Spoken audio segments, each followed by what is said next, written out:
করছে তো, মানে কি ভাষায় কথা বলেছে এগুলো তো আমরা বলতে পারি না, যে কারণে আমি বললাম না। অর্থাৎ নাসিরউদ্দিন পাটোয়ারি এখন আসলে ভারসাম্য হারিয়েছে, যে কারণে আমি এনসিপি কে বলবো যে একজন মনোরোগ বিশেষজ্ঞ যদি অতি দ্রুত তাকে না দেখান সে কিন্তু পাগল হয়ে যাবে। সে ভারসাম্য হারাচ্ছে। সে আমাকে কথা দিল যে আর কথা বলবে না, গালিগালাজ করবে না। এরপরে মিডিয়া যে সময় তার সামনে গেল, সে মিডিয়া দেখলে আসলে নিজেকে আর সামলাইতে পারে না। সে ভাবে যে আজকে যদি ভালো কথা বলি মিডিয়া তো প্রচার করবে না, গালিগালাজ করলে আমি ভাইরাল।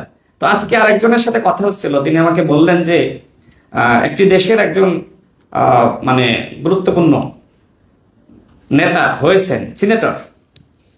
তো তিনি খুব ভালো বলতেন, লিখতেন, কিন্তু তিনি আসলে মানুষের কাছে তার অবস্থান তৈরি করতে পারছিলেন না। এরপরে তিনি পর্ণ তারকা হইলেন, মানুষ এরপরে তাকে চিনল।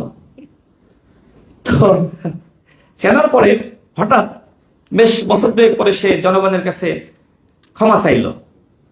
তো জনগণ তো তাকে ক্ষমা করে দিল। তার মানে কি, খারাপের মধ্য দিয়ে সে তার পরিচিতি তৈরি করলো, এরপরে জনগণের কাছে ক্ষমা চেয়ে সে ফেরেস্তা হয়ে গেল। তো এনসিপির রাজনীতি হলো ঠিক এইরকম, ভাইরাল হওয়ার জন্য ওই পর্ণ তারকারা যেভাবে খারাপের পথে যাচ্ছে, আজকে এনসিপি গালিগালাজের পথে যাচ্ছে। গালিগালাজ করে যদি তাদের ভাইরাল হইতে হয় তাহলে বলবো যে ঠিক আছে, আপনারা, আমাদের একজন সেপুদা আছে, তার কাছ থেকে ভালো রাজনীতি শিখতে পারবেন, তার কাছ থেকে ভালো রাজনীতি শিখতে পারবেন। আমি এনসিপি কে নিয়ে অনেক প্রত্যাশা করেছিলাম, এবং যারা আছে আমাদেরই ছোট ভাই ব্রাদার, একসময় আমার সাথে রাজনীতি করেছে, আমি সবসময় তাদেরকে বোঝানোর চেষ্টা করেছি।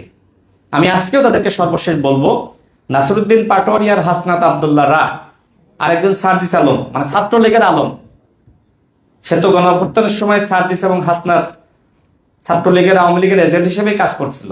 এবং এটা আসিফকে জিজ্ঞেস করেন, নাহিদকে জিজ্ঞেস করেন, আমি দায়িত্ব নিয়ে বলছি।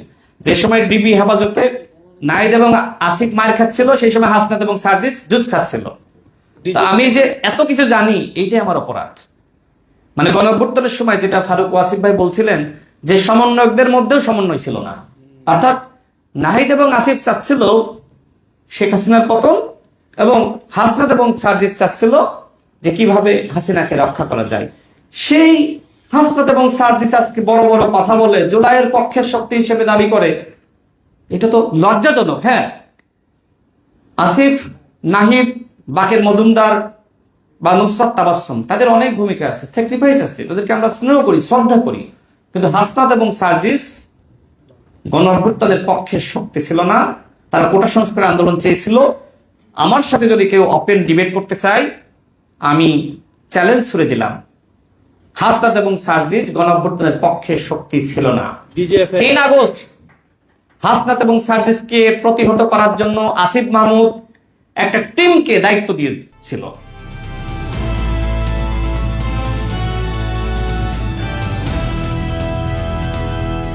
দিনাজপুর টিভি, মানুষের জীবনের কথা বলে।